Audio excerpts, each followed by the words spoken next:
계시록 6장 1절로부터 있는 말씀 제가 보겠습니다. 내가 봄에 어린 양이 7인 중에 하나를 떼시는 그때에 내가 들으니 내 생물 중에 하나가 우레소리같이 말하되 오라 하기로, 내가 이에 보니 흰말이 있는데 그 탄 자가 활을 가졌고 면류관을 받고 나가서 이기고 또 이기려고 하더라. 2절까지만 보도록 하겠습니다.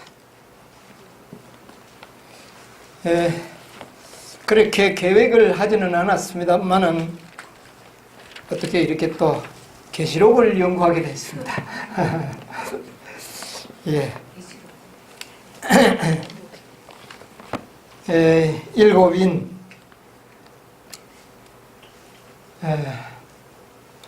이 7인은 참 중요합니다.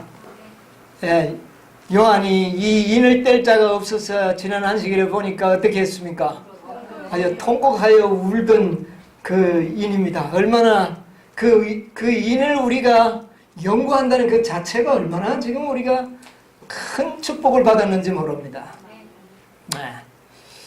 그리고 과거에 이 말씀을 제가 한번 옛날에 강론한 적이 있습니다만은 우연찮게 또 이번에 이렇게 다시 한번 새로운 각도에서 이 7인을 또 연구하게 됐습니다. 여러분, 이 계시록이 마지막 책 아닙니까? 마지막 백성들을 위하여 특별히 하나님께서 우리 사랑하는 제자 요한을 통하여 이렇게 보여주셨습니다. 보여주셨는데 7교회, 7교회의 예언을 요한에게 보여주시고 난 다음에 7인을 이제 때는 이것을 보였는데 뗄 사람이 없어서 요한이 통곡을 하니까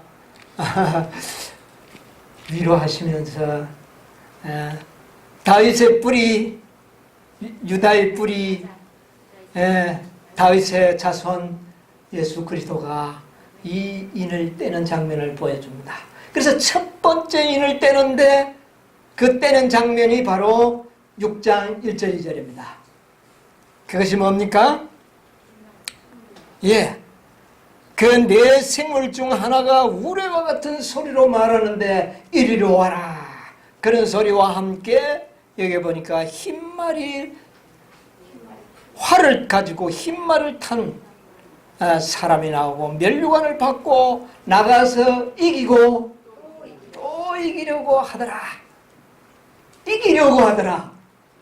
이겼다고 말을 하지 아니하고 여기 뭐라고 이야기합니까? 이기고 또 어떻게 해요?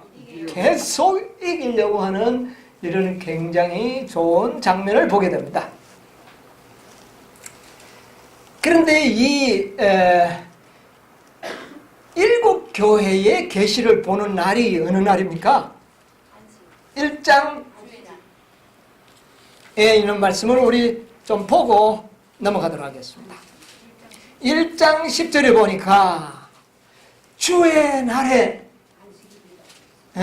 주님의 날에 내가 성령에 감동되어 내 뒤에서 나는 나팔 소리 같은 큰 음성을 듣고 무엇을 보았습니까? 7교회의 계시를 봤죠. 보는데 뒤를 돌이켜 보니까 어떻게 됐습니까? 촛대 사이에 인자 같은 이가 같은 이가 발에 끌리는 옷을 입고 이 옷이 어떤 옷입니까? 대본에 보니까 제사장의 의복이죠.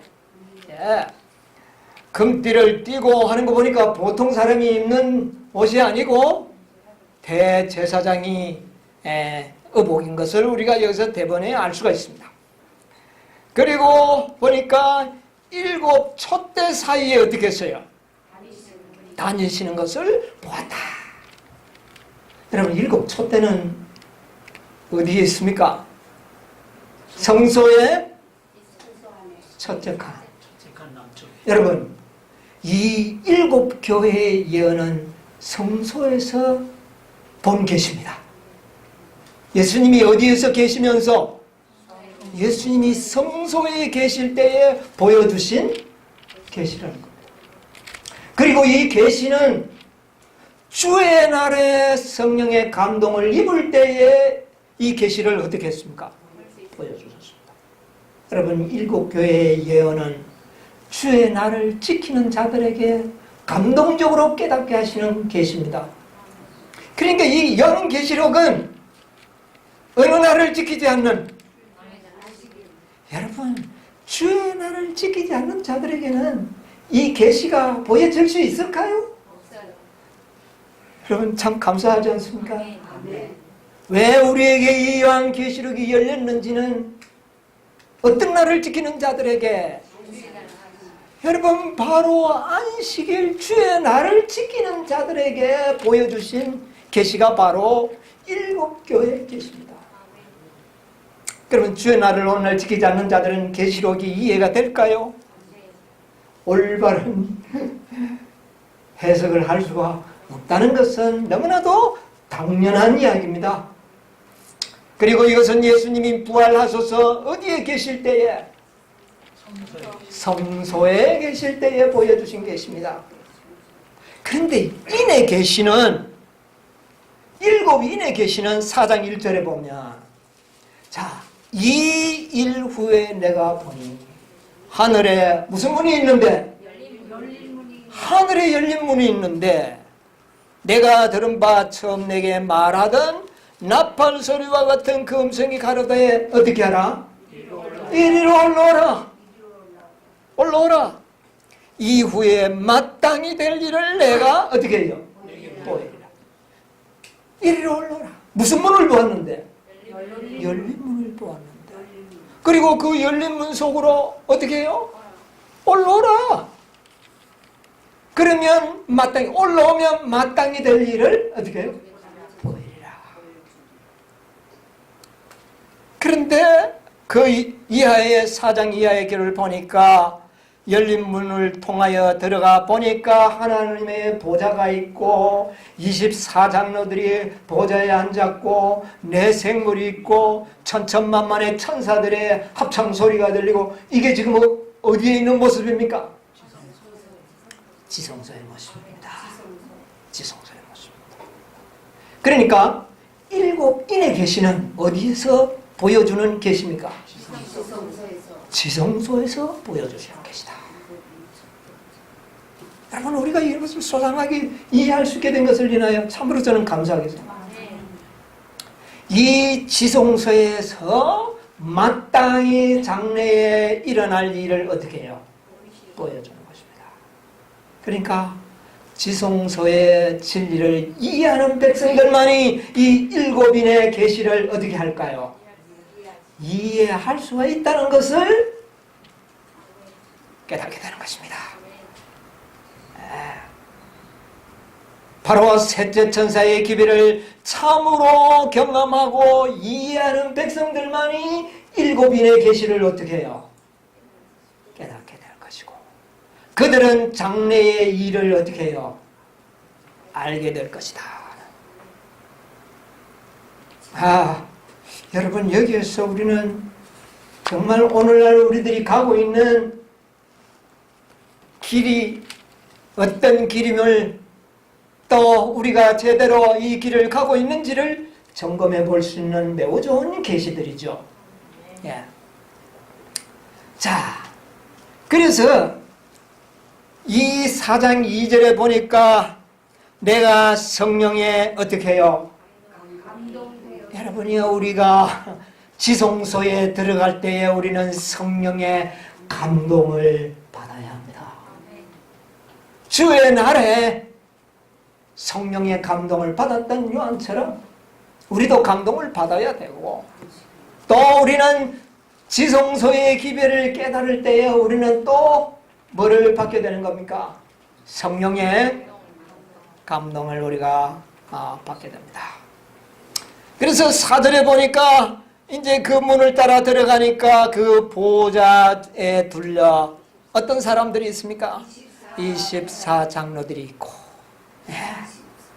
그 다음에 6절을 보니까 그 앞에 유리바다 같은 것이 있고 보좌 가운데 보좌 주위에 어떤 존재가 있습니까? 내 생물이 있고. 여러분, 이것은 바로 하늘 지성소에 하나님의 보좌를 중심으로 해서 어떤 존재자들이 있는지를 우리에게 보여주고 있는 것입니다. 그래서 7교회는 첫째, 하늘 성소의 첫째 칸에서 보여준 계시고 7위는 지성소에서 보여주신 계십니다. 차원이 어때요? 좀 달라지죠? 예, 달라집니다. 그래서 이는 지성소의 기밀이라는 겁니다. 지성소의 비밀입니다. 지성소의 비밀이라. 여러분, 이 지성소의 비밀 가운데서 이제 하나하나의 인을 떼어질 때마다 우리는 놀라운 그 비밀을 우리가 이제 보게 되는 것이죠. 자, 그래서 6장에 이제 5장에 보니까 우리가 지난 안식일에 공부했던 요한이 인을 떼려고 하는데 뗄 사람이 없어서 예수님이 참 요한이 통곡하는 그런 계시가 거기에 보이고, 그 다음에 이 7인을 뗄 수 있는 분이 어떤 분이라는 것을 어떻게 합니까? 어떤 자가 뗄 수 있다고요? 이긴 자만이 뗄 수 있다. 우리가 지난 안식일에 그 이긴 자의 의미를 우리가 연구를 했었습니다. 그러고 난 다음에 이제 6장에 들어가면 이제 인을 떼는데, 그 떼는 장면에 첫 장면이 흰 말을 탄 자가 나와서 이기고 또 어떻게 해요? 이기더라 하더라 하는 이런 장면이 나옵니다. 그래서 여기에 보니까 첫째인, 둘째인, 셋째인, 넷째인까지는 어떤 장면입니까? 말을 타고 나오는 기사들의 모습을 보여주는데, 첫째 번에 나타난 기사는 백마를 타고 면류관을 가지고 또 활을 가지고 이기고 또 이기려고 하더라. 이건 여러분 딱 듣자마자 어떤 느낌이 듭니까?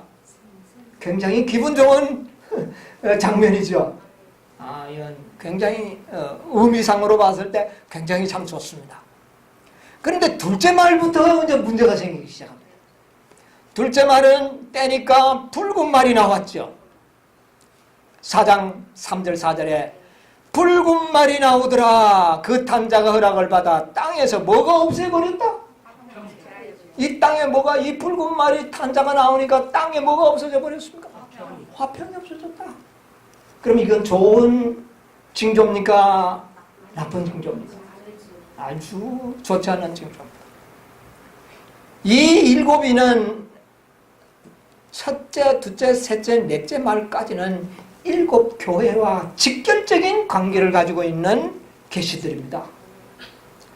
여러분, 백마를 탄 이 교회는 바로 예수님의 제자들과 사도 바울에 의하여 세워진 이 에베소 시대의 초대교회를 상태를 의미합니다.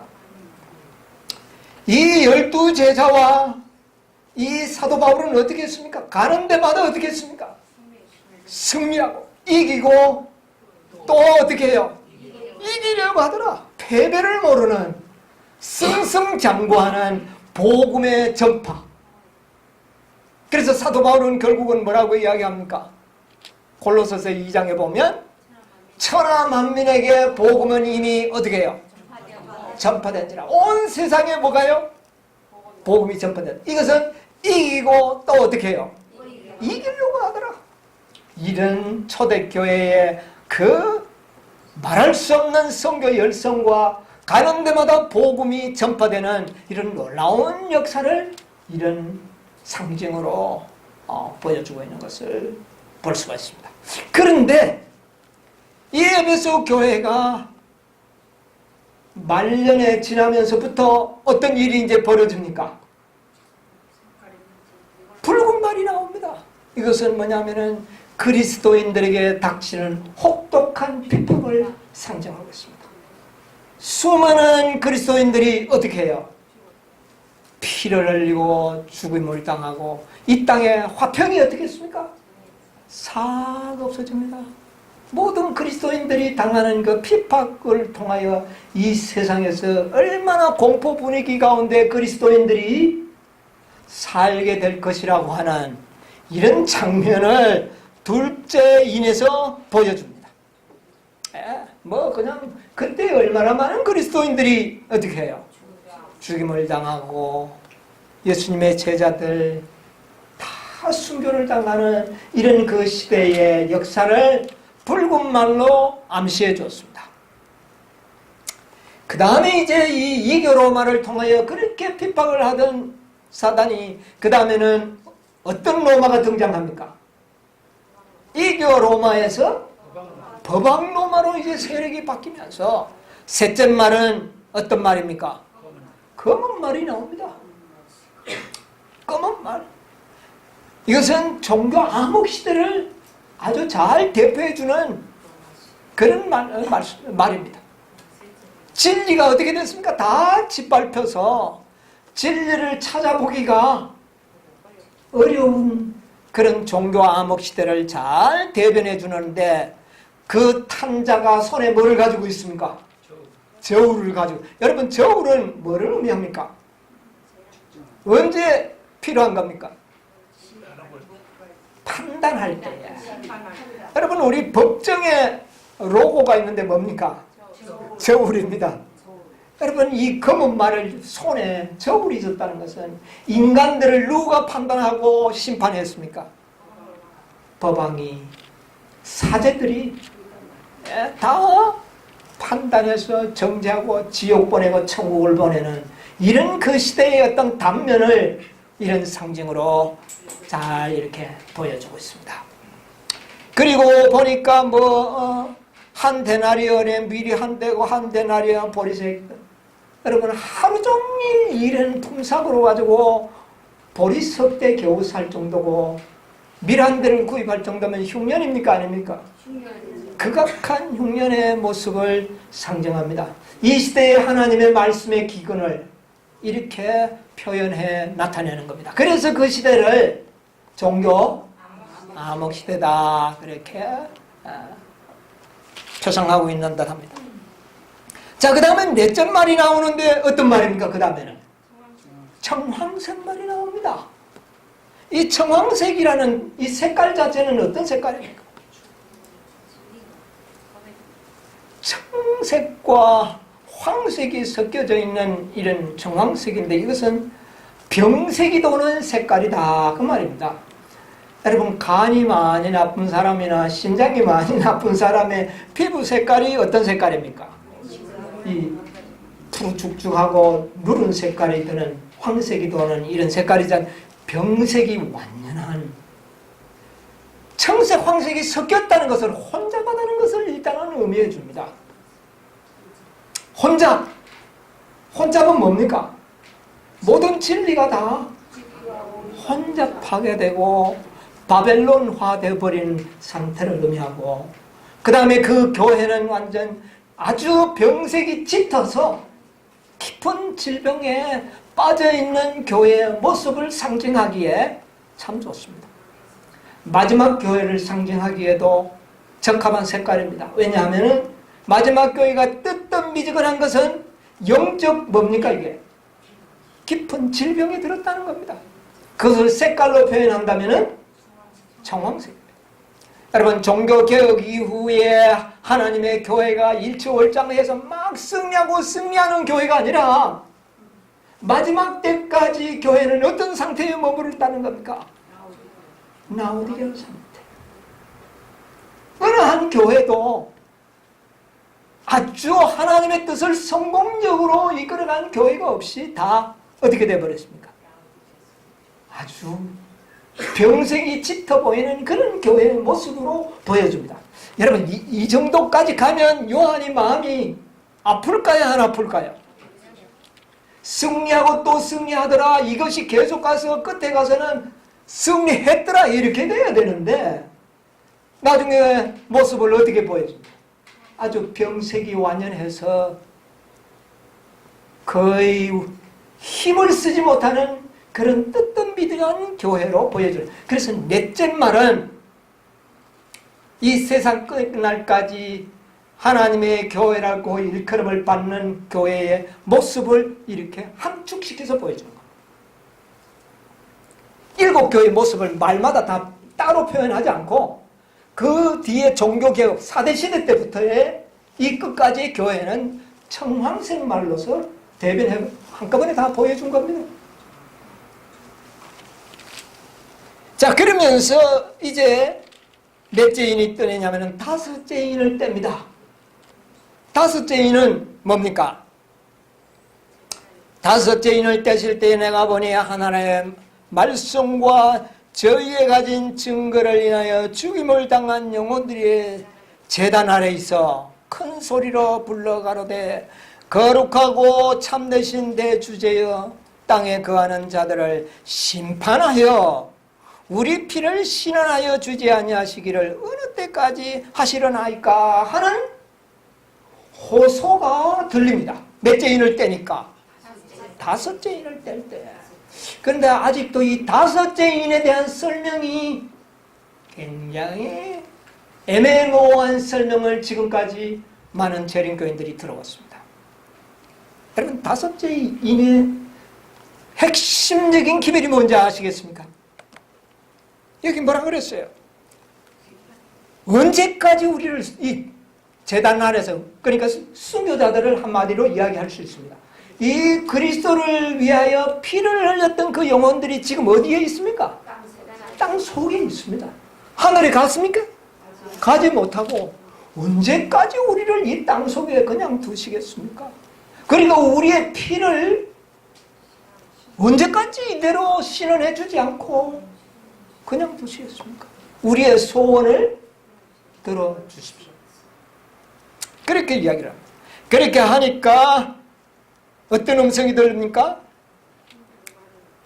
각각 저희에게 흰 두루마기를 주시며 가라사대 아직 잠시 동안 쉬되 너희 동무 종들과 형제들도 자기처럼 너희들처럼 죽임을 받아 그 수가 차기까지 하라 하시더라. 그러니까 어떤 분들은 순교자도 하나님께서는 수요가 있는가 보다 이렇게 설명을 하는 분들도 있습니다. 그래서 순교자들이 수요가 차야만이 되는가 보다 이렇게 생각하시는 분들도 있습니다. 그래서 이 말의 의미를 우리가 잘 아는 것이 굉장히 중요합니다.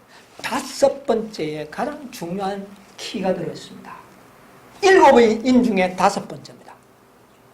여기 키가 있어요.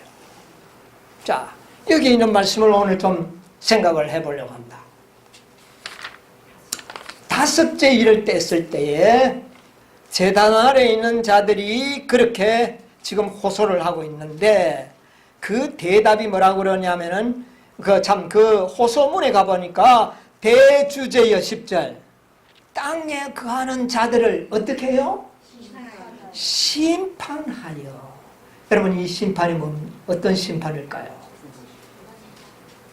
여러분, 이 심판은 7인 자체가 대속죄일, 지성서에서 보여준 계시였다는 것을 연관시키면서 이 심판은 바로 대속죄일의 뭡니까? 심판을 우리는 생각을 해야 됩니다. 그러면 이 5째 이는 어떤 기별입니까? 조사 심판의 기별이라는 겁니다. 조사 심판의 기별. 심판해서 조사해서 우리의 피를, 자, 이런 순교자들이 죽을 때 억울하게 죽었습니까? 올바른 재판을 받았습니까? 억울하게 다 죽은 거지 아닙니까? 죄인들로 죽은 것이거든요. 그러니까 억울하니까 다시 조사해서 우리를 어떻게 해요? 심판해 달라는 겁니다. 하늘 법정의 호소입니다, 이게. 그러니까 이게 무슨 심판일 수밖에 없어요. 제대로 심판이 됐느냐 안 됐느냐 조사해 보는 겁니다. 그렇게 해가지고 우리를 소원을 들어달라는 것이거든요. 그러니까 11절에 대답이 나옵니다. 각각 저희에게 뭐를 주고, 이런 자들은 이미 뭐가 끝난 자들입니까? 죽은 자들이 먼저 심판을 받고 그들은 무엇을 받을까요? 힘들어하게. 너희들은 이제 의롭다 판결되었다. 확정을 주는 겁니다. 여러분이요, 조사심판은 누구를 먼저 합니까? 죽은 자들에게. 죽은 자들에게 그들이 의롭다는 판정을, 조사심판을 내리고 그들에게는 이미 뭐가 주어졌습니까? 흰 두루마기를 주었다는 것입니다. 죽어는 뭐라고 위로합니까? 가라사대 잠시 동안 좀 더 땅속에 뭐 해라? 쉬고 있으라. 쉬고 있으라. 저희 동물, 너희 동물들이 자기처럼, 너희들처럼 뭐를 받아? 죽임을 받아. 그 수가 자기까지 좀 쉬어라. 뭐가 차기까지 쉬어라? 아, 이제 그림처럼 우리 현대 진리가 이제 막 나타나죠. 뭐가 차기까지? 쓰여가 차기까지. 그런데 죽음을 받아 그랬어요. 죽음을 받아. 그래서 여기에서 사람들이 14만 4천이라고 생각을 하려고 하는데 뭐를 받지 않았다는 겁니까? 14만 4천은 죽음을 보지 않는다고 그랬는데 이거 좀 문제가 있지 않느냐, 이렇게 해서 막혀서 사람들은 여기에 나오는 이 수요가 14만 4천이라고 하는 이 진리를 깨닫는 일에 그만 실패합니다. 제가 옛날에도 이 말씀을 한번 드렸어요. 여러분, 구원받는 자들이 수요와 관계가 있는 무리는 누구밖에 없습니까? 여러분, 두 무리밖에 없습니다. 헬 수 없는 무리와 14만 4천. 그런데 여기에는 죽임을 받아 그렇게 했어요. 그러니까 사람들이 특히 14만 4천인을 상징하는 것은 뭡니까? 살아서 그랬기 때문에 이거는 14만 4천 무리가 아닌 다른 어떤 순교자들을 의미하는가 보다 자꾸 설명이 이제 그런 식으로 이제 돌아가려고 합니다. 그런데 그게 아닙니다, 여러분. 여기에 있는 말을 잘 의미를 우리가 이해하는 것이 참 도움이 되리라고 봅니다. 첫째, 이 심판은 조사심판이라고 하는 겁니다. 연애신 가운데 보면 마지막 선지자가 이미 이 말을 정확하게 연결을 시켜놨습니다. 여러분, 이게 제 개인의 어떤 추측이 아닙니다. 분명히 첫 단추를 선지자가 끼웠습니다. 여러분, 단추가 아무리 많아도 첫 단추만 잘 끼면 이제 자연적은 아니지만 조금만 살피면 정확하게 끼어 내려갈 수가 있습니다. 그렇죠? 그러나 첫 단추를 안 끼워놨을 때 이게 참 문제입니다. 그런데 첫 단추가 끼워졌습니다. 실물교원 294페이지 보면 이런 말씀이 있어요.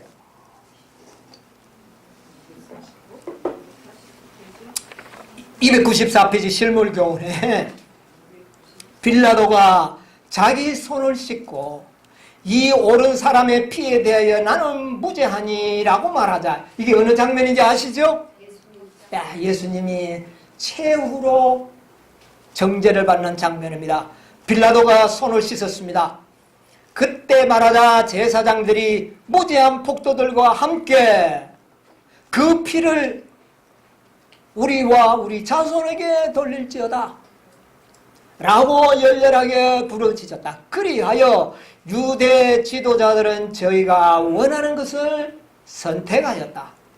그들의 결정이 하늘책에 기록되었는데 요한이 이 책이 보좌에 앉으신 자의 수중에 있는 것을 보았고 이 모든 기록이 기록된 것을 요한이 보았고 아무 사람도 펼 수 없는 것을 보았다. 이 책인지 이제 여러분 이제 짐작이 가죠? 이 결정은 이 책을 유다 지파의 사자가 개봉할 때에 그들 앞에 밝히 드러날 것이다. 7인 속에 들어있는 5째의 심판의 때에 이 기록책이 밝혀진다. 그러면 이 심판은 조사심판이요, 조사심판 때의 모든 기록들이 어떻게 해요? 펼쳐진다. 선지자가 첫 단추를 정확하게 끼워놨습니다. 여러분 확실하죠? 그런데 그 속에서 수요가 차면 죽임을 받아 수요가 차면 너희들은 신원이 어떻게 될 것이다? 응답받게 될 것이다. 그때까지는 흰옷을 입고 조금 더 쉬어라. 그 말이 바로 초기문제 279페이지에 그 수요가 차는 장면이 또 나옵니까? 안 나옵니까? 나옵니다. 여러분 귀가 차지 않습니까? 자 보세요. 나는 초기문제 279페이지 나는 천사들이 하늘에서 왔다 갔다 하는 것을 보았다. 한 천사가 잉크통을 가지고 지구에서 돌아와 하나님께 자기의 일의 끝났음을 보고하고 성도들의 뭐가? 수가 차서 인치는 사업이 마쳤음을 보했다. 그러자 나는 십계명이 들어있는 법궤함에서 봉사하시던 예수께서 향로를 내던지시는 것을 보았다. 그는 손을 높이 치켜들고 다 이루었다 하고 큰 소리로 부르짖었다. 그리고 불의한 자는 그대로 불의하고 더러운 자는 그대로 더럽고 의로운 자는 그대로 의를 행하고 거룩한 자는 그대로 거룩하게 하라. 수요가 찼다. 이제 이 제단 아래서 호소하던 증인들의 피가 신원이 들어주는 때가 온 것입니다. 여러분 이게 다 연결되는 겁니다. 그런데 연결되는데 하나의 또 비밀이 이제 우리의 믿음을 조금 확신을 주지 못하는 것이 그들은 죽임을 받아 그랬거든요. 죽음을 받은 자의 수가 차기까지 기다리라고 그러는데 13만 4천은 죽음을 받지 않았는데 하는데 그래서 또 의심이 들 수가 있습니다. 그래서 저는 이 문제를 좀 찾아봤습니다. 찾아보니까 문제가 아주 잘 해결됐습니다. 여기 보니까 6장 9절에 보니까 저희가 가진 증거를 인하여 죽임을 당한 영혼들이 제단 아래에 있어 그랬죠?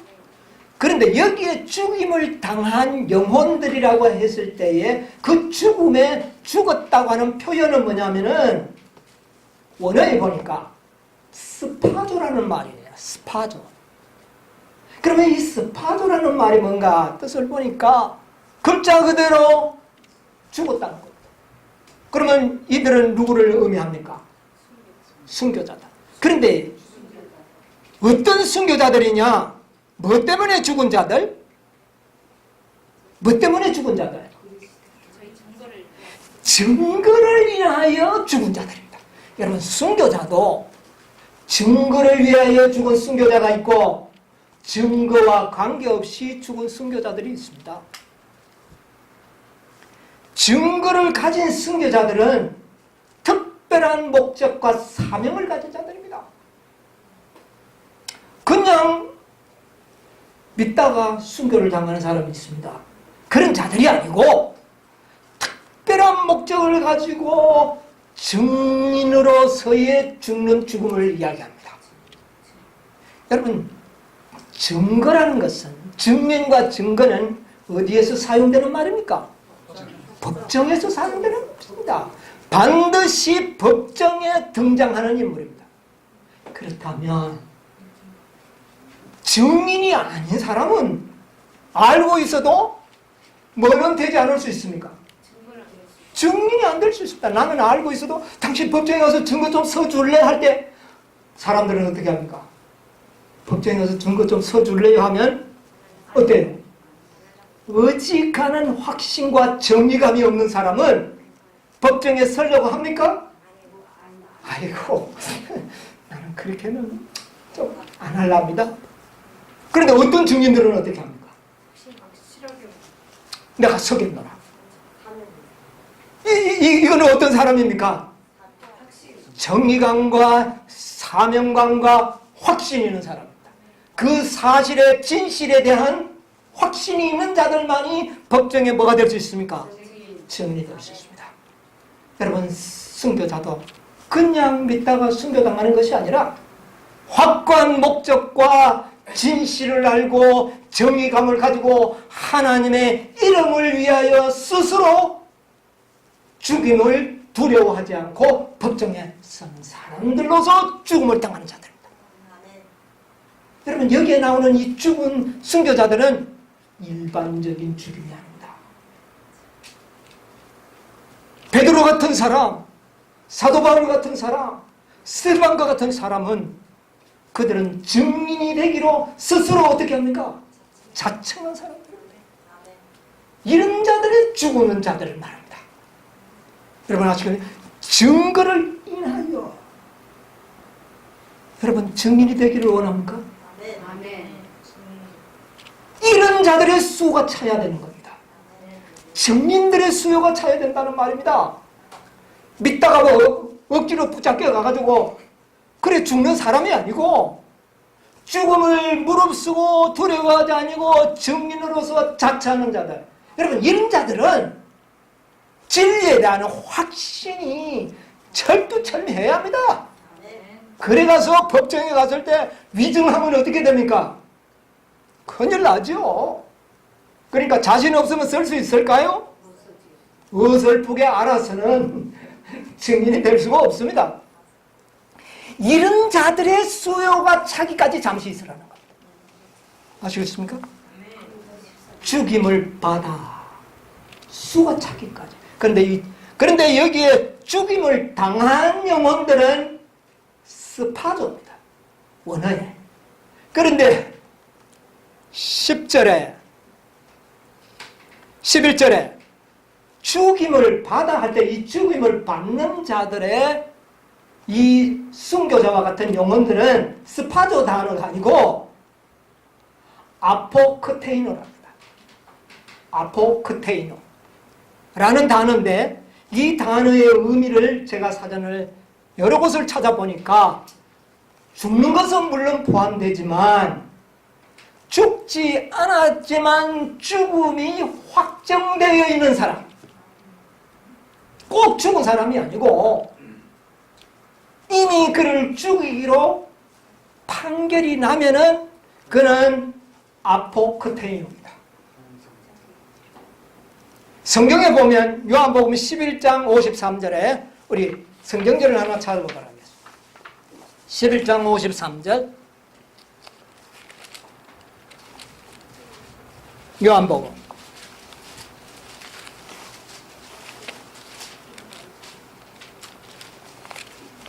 이날부터는 그들이 예수를 죽이려고 모의하니라. 그러므로 예수께서 다시 유대인 가운데 드러나게 가니.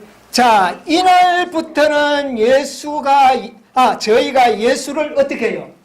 죽이려고 유대 모든 제사장과 유대의 관원들이 예수님을 죽이기로 뭐 했습니까? 결의를 하고 계획을 했습니다. 이것은 이미 죽지는 않았지만 죽임을 받았다는 것입니다. 여러분, 의미가 스파도하고 다르죠? 그러므로 죽지는 않았지만 죽이기로 이미 결정이 난 사람은 죽임을 받은 것과 마찬가지로 해석을 할 때 아포크테이노라는 단어를 사용했다는 겁니다. 자, 그 다음에 사도행전 23장 12절에 보면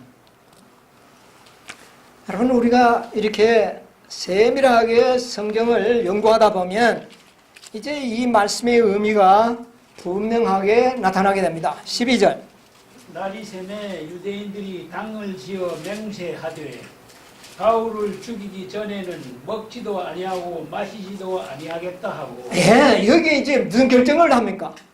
바울을 아주 유대인의 작당들이 죽이기로 누구를요? 바울을 죽이기로 결정을 하고 그를 죽이기 전까지는 먹지도 않고 마시지도 않겠다. 그때 이미 바울은 뭐 한 자입니다. 죽음을 받은 자입니다. 아포크테인입니다. 여러분 의미가 뭔지 아십니까?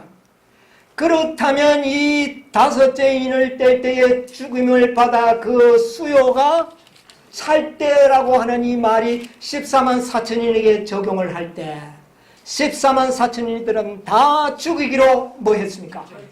결정이 됐어요. 아포크테이노가 이루어진 것입니다. 여러분 이 다섯째 인 속에 일곱 인의 핵심이 들어있는 겁니다. 여러분 14만 4천인의 그 모든 진리가 어떻게 됩니까? 새롭게 우리에게 다가오지 않습니까? 죽이기로 결정난 사람들, 그들의 수요가 차기까지 너희는 아직도 좀 땅속에서 쉬어라. 그러나 너희들은 이미 심판이 끝나고 무엇을 입었다? 너희들은 구원을 받았다. 그래서 너희들은 편안하게 좀 쉬어라. 누가 차기까지? 아포크테이노 인들의 수가 차기까지. 그러니까 여기에 나오는 이 죽임을 받은 자는 순교자가 아닌 바로 14만 4천인이라고 하는 의미가 어떻게 됩니까? 확실하게 드러납니다. 이번 집회 때 여기 문제를 좀 더 자세하게 공부를 해보려고 하는데, 그래서 이 7인 중에 바로 이 다섯째 인의 핵심이 나옵니다. 이 다섯째 인 가운데서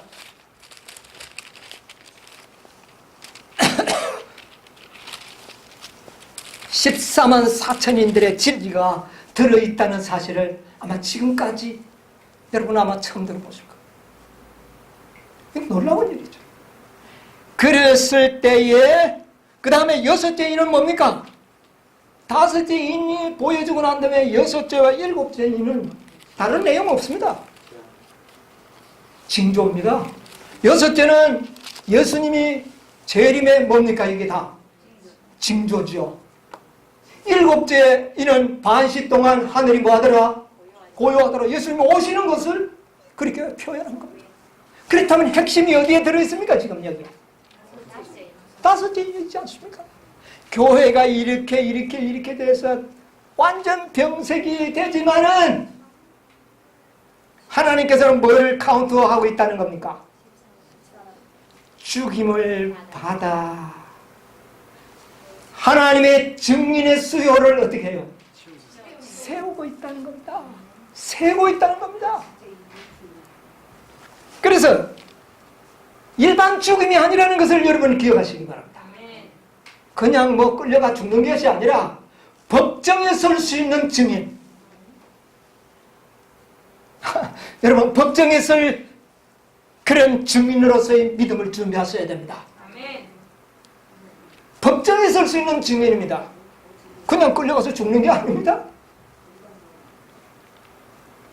여러분 이 세상의 법정에도요, 진실에 대한 보통 확증이 없으면 함부로 거기 가서 서지 못합니다.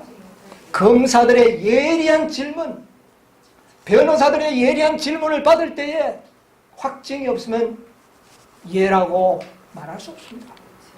하물며 하늘 법정에서 예라고 말할 수 있는 증인으로 설 수 있는 믿음이라는 것입니다.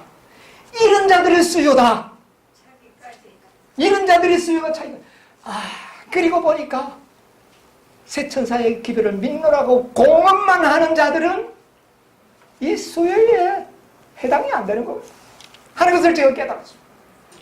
아이고 나는 막 헬 수 없는 물에 들어가랍니다 하는 사람은 이 수요에 어떻게 해요? 이게 안 되는구나 하는 것을 깨달았어요. 목숨의 죽음을 두려워하지 않냐고. 이 증인은 잘못 서면 죽는 겁니다. 죽이겠다고 법정에서 이미 선고가 났는데 가서 증인이 되는 사람들을 의미합니다. 이런 자들의 수요가 차기까지. 이런 자들은 증인이 되어야 됩니다. 품성에 뭐가 없어야 될까요? 금이 없어요. 흠과 점이 없어야 됩니다.